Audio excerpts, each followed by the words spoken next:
Vous écoutez le podcast du marketing, épisode 107.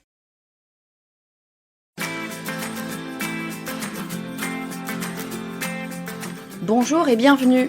Je suis Estelle Ballot et je suis ravie de vous recevoir sur le podcast du marketing. À chaque épisode, je vous propose d'analyser les techniques marketing qui marchent, pas à pas et très concrètement, pour développer votre activité. Si je vous dis publicité digitale, vous me dites Facebook Ads. Et pourtant, c'est très loin d'être le plus gros média digital sur lequel publier votre communication. Le plus gros, il fait à peu près 3 à 4 fois la taille de Facebook Ads. Le plus gros, c'est Google Ads. Ben oui, Google, tout le monde connaît, on l'utilise 30 fois par jour, c'est l'une des plus grosses boîtes du monde et on sait toutes que les premières requêtes qui nous sont proposées quand on fait une recherche, eh bien ce sont des annonces publicitaires ou en tout cas des requêtes qui ont été positionnées en haut de la page parce que l'annonceur a payé. C'est ce qu'on appelle des Google Ads. Alors pourquoi est-ce qu'on pense immédiatement à Facebook Ads quand on parle de publicité digitale ?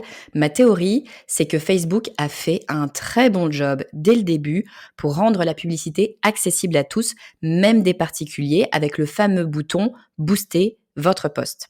Alors je leur dis au cas où, je ne vous conseille pas de l'utiliser, ce fameux bouton, parce qu'il vous permet de faire beaucoup moins de choses qu'avec la vraie pub Facebook. Mais là où c'est extrêmement malin, c'est qu'appuyer sur ce bouton « Booster votre post », eh bien, ça vous permet de mettre en ligne votre première pub littéralement en 2 secondes. Et ça, eh bien, ça a permis à plein de gens de faire leur premier pas dans le monde merveilleux et souvent impressionnant de la publicité en ligne.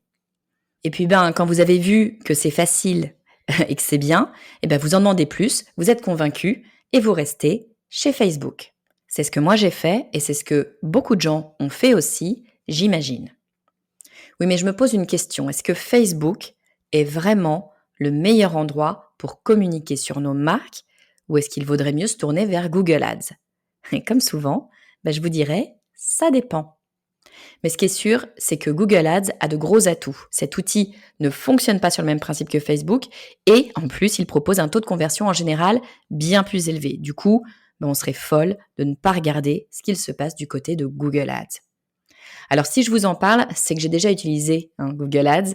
Pour tout vous dire, j'ai même eu droit à un accompagnement personnalisé de Google il y a quelques années. Mais je suis loin, évidemment, d'être une spécialiste. Donc, comme toujours, j'ai demandé à un expert de venir tout nous expliquer.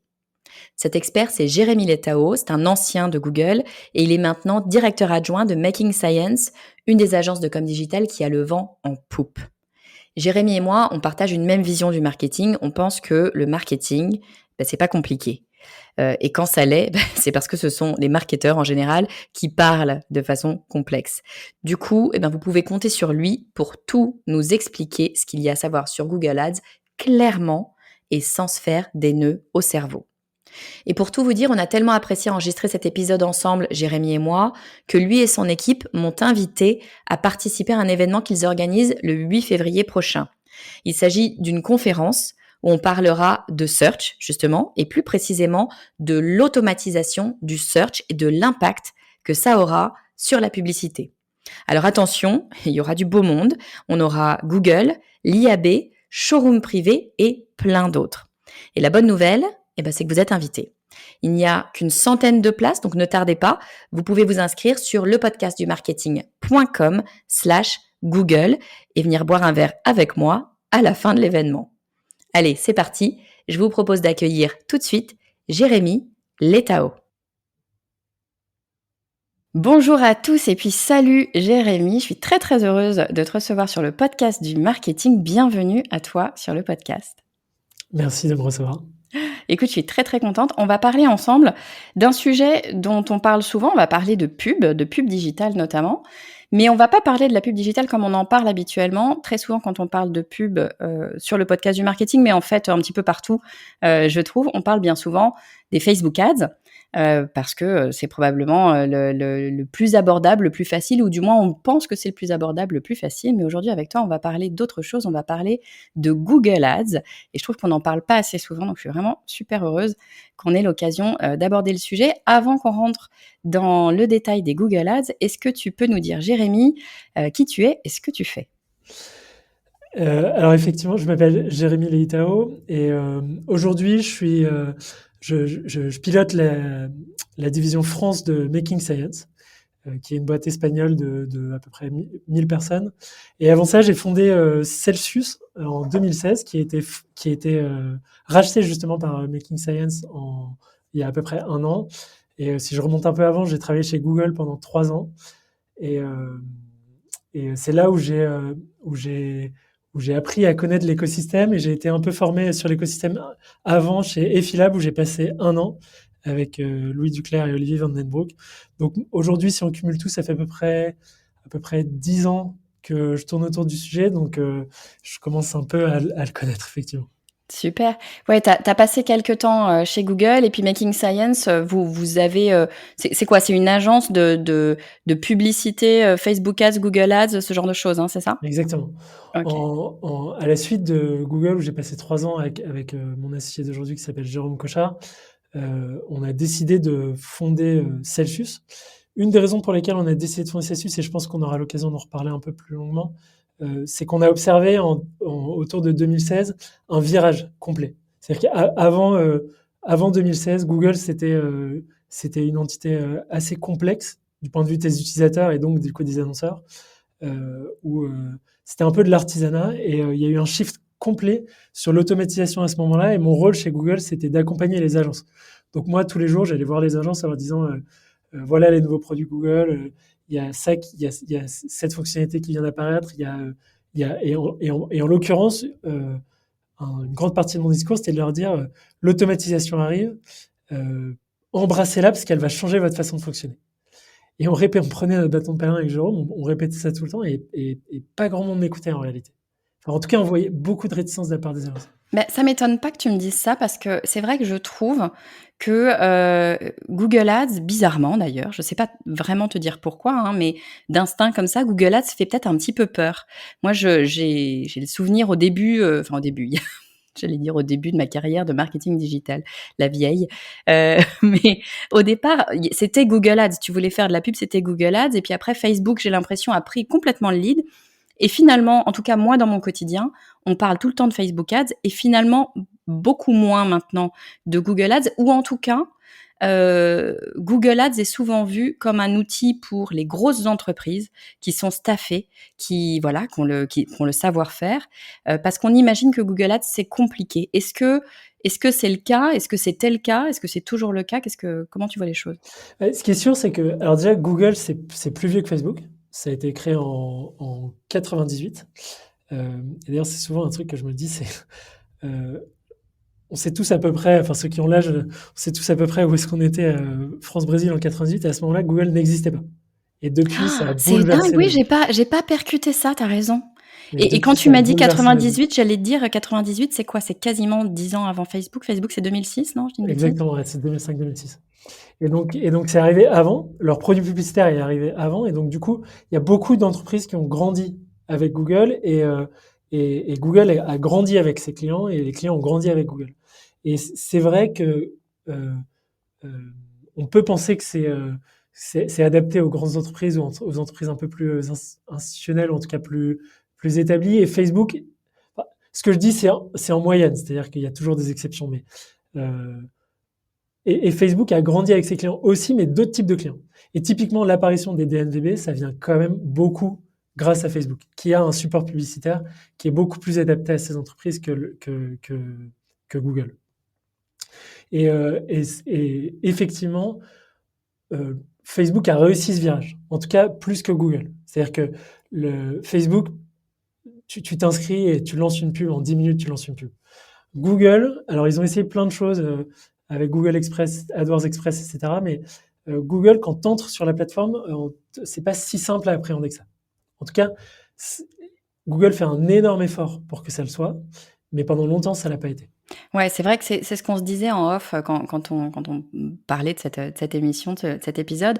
C'est que Facebook, ils ont eu un trait de génie, ça a été, et pourtant c'est vraiment pas le move, enfin moi je le conseille pas de le faire, mais c'est quand même un trait de génie, ça a été de proposer les publications boostées. Je sais plus comment ils appellent ça exactement, mais Ouais, vous avez votre fil d'actualité de votre page pro, et puis on vous propose de booster votre publication. Ça prend 1 euro, ça prend 5 secondes, il y a besoin d'avoir aucune connaissance, et boum, on a une publicité. Ce qui en fait est un mauvais outil, parce que c'est pas un outil qui permet de paramétrer les pubs comme on veut, mais c'est un super outil de sampling pour faire essayer la publicité à des gens qui l'ont exactement. jamais fait. Et ça, ils ont fait rentrer dans le système de la publicité plein de gens, et notamment plein d'indépendants, je pense, ou de PME, de TPE, qui n'auraient jamais osé faire de la publicité avant ça, ce que Google a peut-être pas fait ou peut-être pas su faire aussi simplement, j'imagine. Exactement. Mais ça, c'est un peu la nature des plateformes. C'est-à-dire que euh, sur Facebook, tu achètes principalement une audience et tu paramètres tes objectifs assez facilement. Sur Google, tu achètes des mots-clés, il y a des ciblages de mots-clés, il y a des enchères au CPC. Même les modes de bidding, les modes d'enchères ne sont pas, enfin, ont pendant longtemps été plus complexes sur Google que sur Facebook. C'est sûr que Google, ça a demandé pendant longtemps euh, un- un- une compétence particulière pour manipuler l'outil, c'est certain. Ouais. Et c'est plus le cas maintenant pour toi? Bah, c'est moins le cas. Et d'ailleurs, juste sur un truc, je veux revenir sur un truc assez drôle, enfin, c'est pas drôle, mais en tout cas étonnant, c'est que c'est pas une volonté de Google, en fait. Google a toujours combattu cette volonté. Et quand tu regardes déjà 10 ans en arrière, quand je regardais euh, les keynotes de Google ou quand tu regardes le support de Google, etc., l'exemple type de l'entreprise, c'est une pizzeria. Donc, du coup, ils ont toujours voulu s'adresser à des entreprises qui étaient, enfin, sans une équipe de 15 traffic managers qui pouvaient manipuler l'outil. Ils veulent parler depuis toujours à une cible, enfin, ils veulent parler à tout le monde, et qu'ils savent très bien parler aux grandes entreprises. C'est assez simple pour Google de parler aux grandes entreprises. Pour parler aux petites, ils ont toujours voulu le faire, et ils ont pas eu l'outil pour. Et effectivement, les choses sont en train de changer. En fait, on voit, et c'est arrivé avec l'automatisation, c'est-à-dire que avant 2000, disons, entre 2014 et 2016, enfin plutôt même 2016, mais à partir de 2016, a commencé à arriver des outils d'automatisation de bidding. Donc c'est à ce moment-là où on a dit, j'achète plus au CPC, parce que avant il fallait tout enchère au CPC, en Le disant je suis... CPC, juste, pardon, je te coupe, si Pardon. jamais c'est pas clair pour Ah, certains, le c'est pas CPC, grave. c'est le coût par clic. Et le Exactement. bidding, c'est de travailler aux enchères. C'est ça, hein? Exactement. Et donc, avant cette époque, tous les mots-clés sur lesquels on voulait apparaître, on était obligé d'enchérir en mettant un coût par clic maximum. Mhm. Et c'est assez compliqué parce qu'en fait, en fonction des mots-clés, tu as des marchés complètement différents et du coup, tu as des coûts par clic qui sont complètement différents d'un mot-clé à l'autre. Et franchement, quand c'est pas ton métier, c'est fatigant. Ouais. Et du coup, à partir de l'automatisation, où en fait, on ne rentre plus un coût par clic maximum, mais on rentre un coût par action sur ton site. Est-ce que c'est un lead? Est-ce que c'est un achat? C'est toi qui décides. Mais en tout cas, à partir du moment où tu définis un coût par action sur le site et que tu laisses Google gérer toute cette partie d'enchère qui est quand même assez chronophage, euh, et ben, ça a tout changé. Enfin, en tout cas, ça permet à des annonceurs qui n'avaient pas forcément accès à Google parce que c'était vu comme quelque chose de trop complexe, quelque chose de plus simple. Alors, ils ont encore le poids de tout l'historique de ces, disons, de ces 15 ans d'outils qui peut paraître complexes. Et donc, du coup, ils ont encore du mal à faire adhérer à des annonceurs qui sont plutôt, enfin, qui sont pas aussi staffés que peuvent l'être des gros annonceurs. C'est parce que pour les gros annonceurs, ça reste encore facile. Soit ils font appel à des agences comme nous, et nous, c'est notre spécialité, donc on fait ça au quotidien, et on sait exactement comment ça fonctionne. Ça n'a jamais été trop un problème pour les gros annonceurs, mais plutôt pour les petits annonceurs. Et donc, du coup, cette automatisation a tout bouleversé. Elle a bouleversé la façon dont on gère un compte. Un compte, c'est effectivement, ça peut paraître complexe, en tout cas, c'est dense, et ça a complètement changé la façon dont on gère un compte. Mais pour nous, même en tant qu'agence, ça a changé les discussions qu'on peut avoir avec nos clients. Et ça a même changé le profil des gens qu'on recrute. C'est-à-dire qu'avant, on était plutôt sur des profils techniciens qui passaient leur temps sur Excel, à analyser des corrélations, à regarder si je monte le coût par clic de X centimes, quel est l'impact sur mes ventes, etc., à des discussions qui sont un peu plus business. Et qu'est-ce que ça veut dire l'automatisation? Ça veut dire je donne à Google mon objectif. mon objectif business et je laisse Google faire en sorte de maximiser cet objectif business. En fait, ce Et que donc, tu es en train de nous dire, c'est que Google a compris un truc de marketing. C'est-à-dire qu'au lieu, de proposer quelque chose qui doit être technique, ou en tout cas les spécificités techniques de son produit, il est allé regarder, je simplifie, hein, mais il est allé regarder le parcours utilisateur de ses utilisateurs étant des créateurs, créatrices d'entreprises ou des gestionnaires d'entreprises, peu importe. Et il est allé se dire, bah, c'est quoi leur problème? Donc il est allé chercher l'objectif de ces personnes, qu'est-ce qu'elles veulent faire pour les aider à faire ce qu'elles veulent faire, au lieu de leur demander, bah, remplis-moi des critères techniques, elle va leur demander, qu'est-ce que tu veux faire exactement? Je vais t'aider à le faire. C'est ça finalement? c'est exactement ça, sauf que Google a pas, enfin, c'était difficile de le faire avant en réalité. Parce que de faire ce que tu dis, de comprendre le comportement de chacun, de chaque utilisateur et d'essayer d'avoir des enchères adaptées et d'avoir en tout cas une vision très complète du parcours, ça demande beaucoup de données. Ça demande de traiter beaucoup de données. Au début des années 2000, c'était impossible. Et en plus, au début des années 2000, Google se considérait beaucoup comme une plateforme en self-service et donc du coup, avec quand même l'intention de pas trop se mêler de ce genre de choses et de proposer un outil. Et donc du coup, c'est à partir il y a 5 ans où où Google a pu, enfin, en tout cas, avait la capacité technique d'analyser autant de données qu'il en faut pour un parcours. Et ça demande beaucoup de temps et beaucoup enfin, beaucoup de puissance de calcul que Google a depuis toujours, mais en tout cas, c'est plus facile depuis quelques années. Petit aparté avant qu'on continue sur le sujet Google et qu'on rentre un petit peu dans le détail parce que j'aimerais bien qu'on parle de comment est-ce qu'on peut faire justement pour utiliser Google si on a envie. Je voudrais juste que tu nous expliques, parce que je pense que les gens qui nous écoutent sont en train de se dire, non mais attends, c'est quand même sympa cette histoire, sauf que d'un côté j'ai Facebook que je maîtrise plus ou moins, parce qu'en fait les gens connaissent Facebook parce qu'ils l'utilisent dans toute sa plateforme au quotidien. Ils connaissent Google également aussi, bien sûr, parce que tout le monde fait des recherches dessus, mais peut-être moins sur l'outil publicitaire. Donc, les gens sont peut-être en train de se dire, attends, j'ai Facebook, qui est déjà relativement simple, qui sait comment faire en sorte que je comprenne. Ils m'ont mis ce petit bouton booster ma pub, etc. Donc je sais faire. Et puis d'un autre côté, j'ai Google. Pourquoi est-ce que j'irais finalement aller regarder ce qu'il y a sur Google Ads versus Facebook Ads? J'aimerais que tu nous expliques juste un élément qui, à mon avis, est super important et super intéressant surtout. C'est le fait que Google Ads et Facebook Ads ne fonctionnent pas du tout de la même façon et que finalement, on peut les utiliser pour des propos assez différents. Tu peux nous expliquer un petit peu tout ça? Exactement. Alors, déjà, juste pour remettre dans le contexte, Google reste une machine beaucoup plus grosse que Facebook en termes de revenus publicitaires et en termes même de gens et d'entreprises. C'est une entreprise qui est quand même plus grosse que Facebook. Donc, du coup, elle génère quand même plus de revenus. Ça reste le centre de la publicité digitale. Pourquoi? En gros, Google propose 3 grands produits. Alors, il y en a d'autres à la marge, mais 3 grands produits qui sont le search, qui a ses spécificités, j'y reviendrai dans 2 secondes. Le display, parce que Google bénéficie d'un réseau d'éditeurs de contenu qui l'aide à monétiser. Donc, du coup, le réseau de display Google est très dense. Le display, pardon, excuse-moi, je te coupe. Hein, le display, c'est les petites pubs qu'on trouve sur le côté, notamment quand on se balade sur un site. Exactement. Et le dernier pan, c'est YouTube, qui est Grosse machine aussi. qui est une grosse machine aussi, exactement. Chacune a ses spécificités. Avec le search, Google a inventé quelque chose d'incroyable. Franchement, je suis pas sûr en tout cas, sur le domaine publicitaire, je pense qu'il n'y a pas eu de révolution aussi importante depuis le début de la publicité. C'est que Google a inventé un format publicitaire qui permet de répondre à la requête d'une personne. C'est-à-dire que pendant tout le temps, dans l'histoire de la publicité, on a toujours affiché une publicité à un endroit où on pensait que son audience, ou en tout cas que sa cible, allait la regarder. C'est vrai avec l'affichage dans la rue, c'est vrai avec la télé, où on s'adosse à des émissions ou des chaînes particulières. C'est vrai à la radio. Et c'est vrai aussi sur Facebook. C'est-à-dire sur Facebook, on cible une audience. Et pour revenir sur le search, les gens expriment leurs besoins. Ils disent, j'ai besoin d'une assurance. J'ai besoin de m'acheter un maillot de foot. J'ai besoin de m'acheter une plante. Et un outil publicitaire où tu peux te positionner à l'endroit où quelqu'un te dit ce qu'il veut, c'est magique.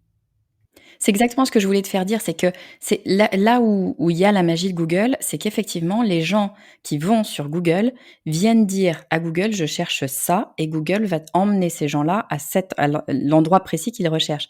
Donc c'est quand même assez, génial. C'est-à-dire que les gens qui vont venir sur votre site, par exemple, via Google, c'est pas juste des gens qui se baladent, c'est des gens qui cherchent ce que vous avez à vendre. Donc on n'est pas du tout sur le sur ça peut être les mêmes personnes que Facebook, c'est pas la question, mais on n'est pas dans le même état d'esprit. Quand on est sur Facebook, on est là pour se divertir, pour penser à autre chose, pour voilà, je ne sais quoi, mais on n'est pas nécessairement là pour acheter un service, un produit, voilà.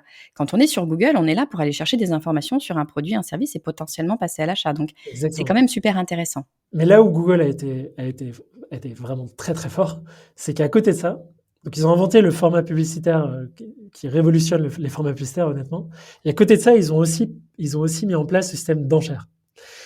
Et les 2 combinés, c'est ça qui fait la force de Google, en tout cas la richesse de Google, c'est qu'ils créent un format génial où les gens te disent: «J'ai besoin de ça», et en plus, ils laissent tous les annonceurs décider du prix qu'ils sont prêts à payer pour se positionner sur ces requêtes. Et ce qui fait qu'on a plein de mini-marchés. C'est-à-dire que le marché des requêtes autour de l'assurance, c'est pas du tout le même marché que les requêtes autour de la vente de pièces de théâtre, par exemple. Et les CPC sont du simple au, enfin, ça peut aller du Ouais. simple au, Fois 100, fois je sais pas fois combien. 100, ça peut être 100 fois supérieur d'un marché à l'autre. Et cette invention de Google fait que ça peut paraître, enfin, c'est-à-dire que c'est efficace parce que ça génère du résultat, les gens sont très intentionnistes. Et en même temps, ça coûte cher parce que tu es prêt à mettre, parce que c'est toi qui décides jusqu'à combien tu es prêt à mettre. Ouais, tout à fait. Ça coûte cher. Alors c'est là où c'est intéressant effectivement de s'y connaître un peu sur Google. Ça coûte plus ou moins cher, selon les mots-clés que tu choisis sur lesquels tu choisis Exactement. d'enchérir et cetera et comment tu te positionnes et c'est là où il faut, un petit peu s'y connaître. Mais alors justement, je voudrais qu'on parle un petit peu de ça. Ce que tu me dis quand même, c'est que pour simplifier Google, c'est très, très bien. C'est un outil qui marche extrêmement bien. C'est un outil qui a été quand même assez complexe jusqu'à il y a relativement peu de temps, mais qui est moins complexe maintenant, qui est plus facile parce que Google donne plus de place à l'algorithme finalement. Donc c'est ce que tu nous disais, avant il fallait avoir des techniciens pour faire marcher Google Ads, maintenant il faut des gens qui comprennent un petit peu le business de vos clients. Est-ce Exactement. que tu peux me dire comme ça en quelques minutes assez simplement, on rentrera peut-être pas dans le détail du fonctionnement de Google Ads, mais est-ce que tu peux me dire, voilà, moi demain j'ai envie de faire du Google Ads, c'est quoi les 3-4 points importants qu'il faut que je regarde? Qu'est-ce qu'il faut que je fasse? Le premier truc, c'est que il faut répondre à la question: «Pourquoi j'ai envie de faire Google Ads?» Enfin, Ah, vraiment le 1er sujet, c'est tes objectifs. Qu'est-ce que tu veux en tirer? Est-ce que tu veux faire des ventes sur ton site? Est-ce que tu veux faire du lead? Est-ce que tu veux juste faire du trafic? Ce qui est quand même de moins en moins le cas. Mais, bien définir son objectif, c'est extrêmement important. Et et si j'ai un conseil à donner, c'est qu'une fois qu'on a l'impression d'avoir défini son objectif, il faut recommencer. ah, Parce que pourquoi? pas recommencer, mais en tout cas approfondir. Ah ah, C'est-à-dire que, tu vois, tu peux t'arrêter à te dire: «Bah, moi, mon objectif, c'est de vendre sur mon site». ouais, OK, mais la question d'après, c'est, combien tu veux vendre? Quelle est ta marge sur ton produit? Et une fois que tu as défini ta marge sur ton produit, quelle est la part de cette marge que tu veux donner à Google? Est-ce que tu as plutôt envie de faire du volume parce que tu as besoin de faire tourner une machine ou parce que tu as besoin que tes fournisseurs, heu, enfin, de faire tourner tes fournisseurs? Est-ce que tu es plutôt sur un business où c'est, peu de volume et une marge importante? Toutes ces questions, elles sont vraiment clés pour pour savoir piloter Google Ads. Ça, c'est vraiment le premier conseil que je peux donner, c'est définir son objectif et une fois qu'on l'a défini, continuer à le définir parce que c'est très important d'aller au plus profond de ce qu'on peut définir comme objectif. ouais, parce que ce que tu laisses entendre là, ou en tout cas ce que j'en comprends, c'est que pour bien piloter tes Google Ads, il faut savoir ce que tu veux faire parce que tu vas le dire à Google et que c'est quand même l'algorithme comme ça qui va pouvoir tourner et t'amener, les bonnes personnes aux bons endroits. Ça, c'est première chose et deuxième chose, tu disais, il faut creuser pour savoir jusqu'où, quel est le montant de ta marge potentiellement, enfin peu importe quel est ton objectif, mais que tu veux allouer à Google au maximum pour pouvoir en fait positionner ton enchère et décider du moment auquel tu vas peut-être t'arrêter. Enfin, c'est un petit peu comme aller au casino finalement. Tu te dis, si tu es, j'allais dire un bon père de famille, une bonne mère de famille comme moi, si je vais au casino, je rentre en me disant, Estelle, tu es là pour passer une bonne soirée, tu te mets 100 €, c'est ton budget, tu t'arrêteras à 100 €, tu sors du casino. C'est un peu ça que tu dis, c'est que il faut commencer sa campagne en se disant, bah, j'ai un budget, je sais où je veux aller et j'ai une trajectoire, j'y vais pas au hasard, quoi, c'est ça? Exactement. Alors, l'idée, c'est quand même de gagner de l'argent avec Google. Au casino, c'est plus hasardeux. Mais l'idée, c'est de bien définir effectivement ce qu'on veut. Et il y a des clients qui nous disent: «Moi, j'ai pas de budget. En revanche, j'ai une contrainte de marge. C'est-à-dire que tant que vous me faites des ventes à ce prix-là, je suis pas limité». Ah, tant que je gagne plus d'argent en dépensant de l'argent sur Google que sans dépenser d'argent sur Google, et ben ça marche, c'est ça? Exactement. Et ça, les gens qui nous disent ça, ils ont forcément réfléchi longtemps à leur objectif. Parce que tu donnes pas une marge au hasard.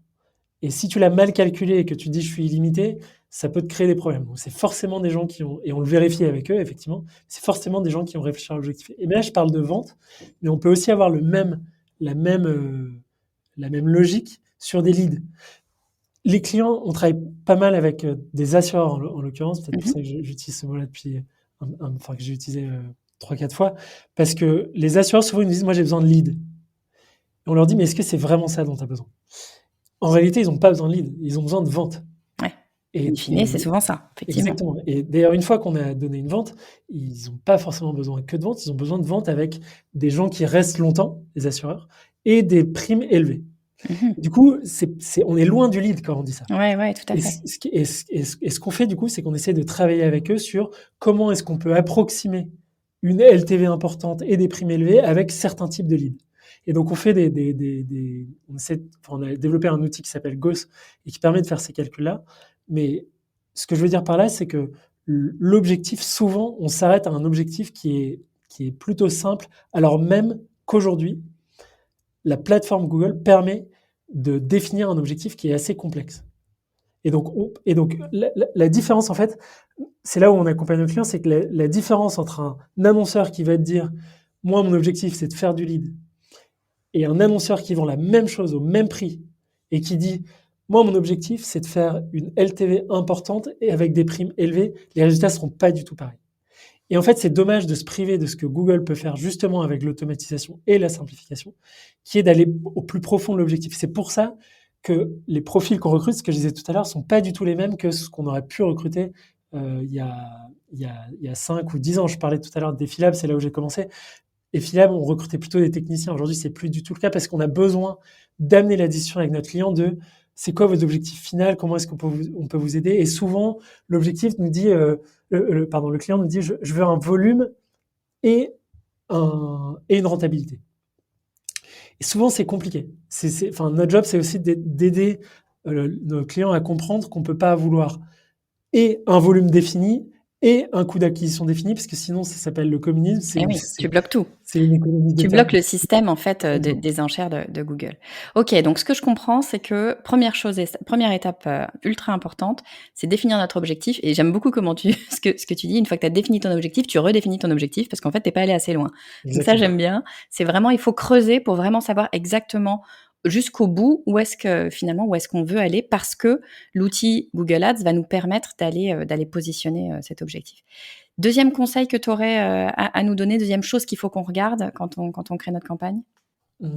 C'est probablement de s'adapter enfin, d'adapter le support à cet objectif, justement. Est-ce que Google, effectivement, on a peut-être tendance à l'imaginer comme étant, enfin, c'est principalement du search, or ça ne l'est pas. C'est-à-dire que ça fait aussi du display et de la vidéo avec YouTube. Et en fait, les 3 leviers répondent à des objectifs différents. Et même si on prend YouTube, précisément, même YouTube peut répondre à plusieurs objectifs. C'est-à-dire qu'il y a des clients qui disent: «Moi, mon objectif, enfin, j'ai un de mes objectifs, c'est, c'est d'être connu. Enfin, c'est qu'on connaisse ma marque». Notoriété. La notoriété, exactement. Et donc là, évidemment, on s'arrête pas là, on leur dit: «OK, mais il faut aller plus loin». Heu, Tu as envie d'être connu, mais tu as envie d'être connu sur quelle cible? Enfin, ouais, tu as envie d'être connu sur quelle cible? Et une fois qu'on a défini cette cible, c'est combien de personnes tu souhaiterais sur cette cible? Combien de personnes, auprès de combien de personnes tu aimerais bien être connu? Et tout ça, ça définit, une campagne, mais ça définit aussi un support. Et auprès de cette cible-là, est-ce que tu voudrais juste qu'on connaisse ta marque ou est-ce que tu voudrais qu'on apprécie ta marque? Et si jamais, et en fonction de ce que l'annonceur répond, il y a des produits qui sont différents. Et on adapte le produit et le support à l'objectif du client. Et ça, que je comprenne, adapter, le support à l'objectif, ça, c'est quelque chose qui peut se faire en automatique par Google, ou c'est quelque chose que tu dois faire toi par ta connaissance de l'utilisation des différents supports? Comment ça Non, marche? justement, ça, c'est ça qui reste à notre main. C'est-à-dire que Google continue, enfin, c'est-à-dire que sur la plateforme, Google nous tient par la main et si on lui donne ses objectifs, on finit par avoir certains produits, un peu comme Facebook, où Facebook, on donne un peu son objectif, Mmh. si c'est de la conversion, si c'est, et du coup, il y a des types de campagnes qui sont liées à ça. Sur Google, c'est un peu pareil, mais c'est sûr que si on veut aller une étape au-dessus, alors on peut très bien le faire sur Google, mais si on veut aller une étape au-dessus, il faut bien connaître les produits Google, bien savoir à quel produit répond à quel objectif. Et ça, c'est quand même l'expérience et la proximité avec Google qui nous permet de définir ça. Ouais, ouais, bien sûr. OK, donc bien définir ses objectifs, bien définir le support sur lequel on va faire notre com. Est-ce que tu aurais un troisième conseil à nous donner? Alors, ensuite, une fois qu'on a bien défini les deux, il faut passer à l'action. Et passer à l'action, ça veut dire, bien paramétrer les campagnes pour qu'elles tendent vers cet objectif. Et là, c'est utiliser l'automatisation à son avantage. En fait, ce qui est, ce qui est vrai, c'est que tout le monde dit Google, et a raison, hein, Google, c'est un géant, ils savent tout sur tout le monde, ils sont hyper puissants, ils ont des algorithmes qui sont incroyables, etc. En réalité, ils sont à disposition de tout le monde. C'est-à-dire qu'une fois qu'on a défini son bon objectif, il faut utiliser l'automatisation à son profit et laisser la machine faire pour mettre toute la force de Google pour son business. C'est-à-dire que quand, pour un de nos annonceurs, on arrive à bien définir les objectifs et qu'on arrive à bien définir les objectifs et le support, quand on met play, ça fonctionne, quoi. Et il faut surtout pas. Enfin, en fait, un des trucs. Je pense qu'une des bonnes pratiques, mais c'est pas si facile que ça pour les gens de le faire, surtout ceux qui ont eu l'habitude de gérer Google Ads pendant des années, c'est le laisser faire. Ouais. En fait, il y a quand même une partie où on ne peut pas contrôler, où il ne faut pas contrôler. En fait, il faut contrôler l'objectif que tu lui donnes. Il faut vraiment comprendre. Pour moi, en fait, ce que je réalise de plus en plus, c'est que Google est devenu une fonction de maximisation. C'est-à-dire qu'on lui donne un maximum à atteindre et Google déploie toute son énergie pour y arriver. Et donc, piloter Google, ça veut plus dire bouger les enchères, ça veut plus dire rajouter des petites audiences, etc. Ça veut juste dire bouger ton objectif. Ouais. On a un cas, Bah, juste un cas vas-y, hyper vas-y, vas-y. intéressant, un cas hyper intéressant d'un client concret. Il y a un client qui nous a dit, mon objectif, c'est un e-commerçant qui nous a dit, mon objectif, c'est de faire du chiffre d'affaires. Donc, on s'est pas arrêté là. Il nous a dit, bah, pour l'instant, c'est du chiffre d'affaires brut que je veux faire. Donc, c'est-à-dire, on compte pas les retours, on compte pas le click and collect, on compte pas les gens qui annulent les commandes, etc. Et il se trouve que ce client avait une grosse partie de ses ventes qui étaient faites en livraison à domicile et une partie de ses ventes qui était faite en click and collect. D'accord. Et en fait, on avait remarqué que la différence entre le brut et le net, c'est-à-dire l'annulation des commandes, était plus forte sur le click and collect que pouvait l'être sur la livraison à domicile. Alors on s'est dit, ok, ben dans ce cas-là, l'objectif il n'est pas très bien défini. Est-ce que vous voulez pas plutôt du chiffre d'affaires net? Ils nous ont dit, si, évidemment, on veut du chiffre d'affaires net. Et donc on a juste changé l'objectif dans Google. Plutôt que de l'optimiser au chiffre d'affaires brut, on l'a optimisé au chiffre d'affaires net. Et en une semaine, alors qu'avant, le click and collect représentait 25% des ventes, 25% des ventes, ouais, on est passé à 5% en une Bien. semaine. C'est-à-dire que bien définir l'objectif et utiliser la puissance de Google à son profit, c'est ça en fait.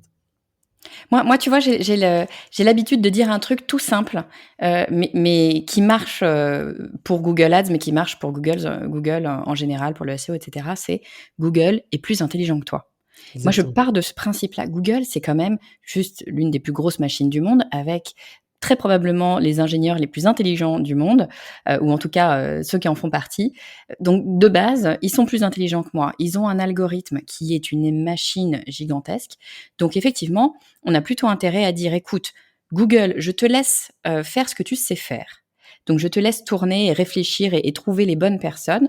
Et comme tu dis, moi, mon job en tant que marketeur, c'est de dire où je veux, ce que je veux comme résultat, quel est mon objectif. Et effectivement, pour le reste, et ça rend les choses effectivement beaucoup plus faciles qu'avant. Avant, tu le disais, hein, il fallait changer les enchères, avoir toute une stratégie assez compliquée et assez technique. Maintenant, l'algorithme de Google est suffisamment fort, finalement, pour pouvoir aller le faire tout seul. Donc finalement, il faut juste lui dire où elle est et puis attendre qu'il le fasse bien gentiment, quoi. C'est ça que tu veux dire. Exactement. Alors, le métier change. C'est-à-dire que nos clients ont toujours besoin d'aide pour qu'on les aide à définir l'objectif. Et en l'occurrence, et ensuite, il y a une étape après. Et c'est finalement le dernier point pour une campagne réussie, c'est de ne pas se concentrer sur ce que Google fait le mieux, c'est-à-dire les enchères, cibler les bonnes personnes. Ça, c'est ce que Google fait mieux que nous. Mais c'est de nourrir Google. C'est-à-dire que nourrir Google en aval avec l'objectif, mais aussi en amont avec ses propres données. On travaille avec nos clients pour intégrer la marge, par exemple. Intégrer la marge dans Google, parce que ça améliore l'algorithme. On travaille avec nos clients pour intégrer un scoring de lead. Parce qu'en fait, la différence entre deux clients ou deux annonceurs qui sont tous les deux automatisés, c'est l'information que tu donnes à Google qui va faire la différence. Et ça, c'est un travail annexe qui n'était pas énormément poussé par le passé et qui prend une grosse partie de notre métier aujourd'hui. Donc, du coup, si on peut résumer, en gros, avant, on se concentrait sur le cœur du réacteur, c'est-à-dire les enchères, les mots-clés, les CPC, etc. Ça, on le donne à Google. En revanche, on contrôle ce qu'il y a autour. C'est-à-dire qu'on contrôle l'objectif. Et en fait, contrôler l'objectif, ça veut dire contrôler Google quand même. Ouais, bien sûr. Et on contrôle aussi ce qu'on lui donne à nourrir, c'est-à-dire des audiences particulières, un scoring de lead pour le lead, un flux qui est extrêmement bien tenu pour les retailers.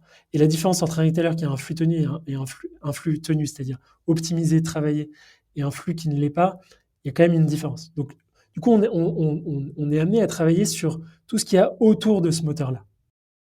Et c'est ça qui va faire que ton algorithme va avoir les bonnes informations pour pouvoir bien fonctionner. Super. Exactement. Écoute, franchement, merci beaucoup, Jérémy, pour toutes ces infos. Je vais essayer juste de résumer en 1 minute tout ce qu'on s'est dit parce que tu nous as dit beaucoup de choses. Je pense qu'il y a vraiment matière et que là, il y a plein de gens qui sont en train de se dire: «Attends, faut que j'aille voir un peu Google Ads parce que je suis pas complètement à jour». Et effectivement, les choses ont vachement évolué. Donc moi, j'invite tout le monde à retourner un petit peu sur la plateforme pour voir comment ça fonctionne et voir si ça peut être intéressant surtout de tester des pubs parce que ça peut nous apporter énormément de choses. Ce que tu nous as dit en résumant en 2 minutes, c'est que Google déjà est là depuis super longtemps. J'ai trouvé ça super intéressant ce que tu disais. Google, il date à peu près de la Coupe du Monde de 98.